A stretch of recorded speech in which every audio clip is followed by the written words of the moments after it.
Comment s'annonce la saison, monsieur le maire? Écoutez, la saison s'annonce plutôt pas trop mal. On était parti sur 31 spectacles l'année dernière. On en est déjà à 30. Je dis déjà parce que on a des spectacles qui viennent de s'ajouter et on s'interdit absolument pas à Chalon de pouvoir en accueillir d'autres qui ne sont pas encore prévus dans la programmation.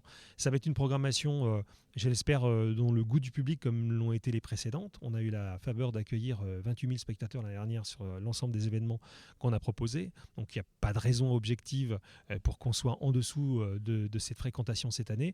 C'est une programmation où vous allez retrouver des musts. On a un pivot qui est là depuis des années, c'est sur la saison des théâtrales, le théâtre parisien. Et ça, c'est quelque chose auquel on tient énormément, qui a trouvé immédiatement son public, à tel point d'ailleurs qu'il ne reste plus beaucoup de place pour les 6 pièces qui sont programmées. Je lance aussi en direction de vos auditeurs un appel à la vigilance parce que ça va partir très très vite.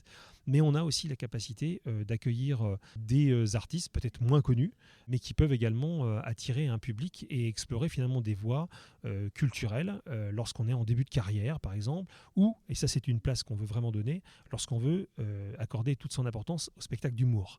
C'est un spectacle qui a énormément augmenté, voire même explosé dans la programmation culturelle française ces dernières années, et on est bien au diapason de tout ça. Donc voilà, ça va être une saison, je pense, dans la continuité de celle qu'on a connue, avec beaucoup de nouveautés, parce qu'on doit sans cesse, c'est notre obligation morale, se renouveler pour plaire.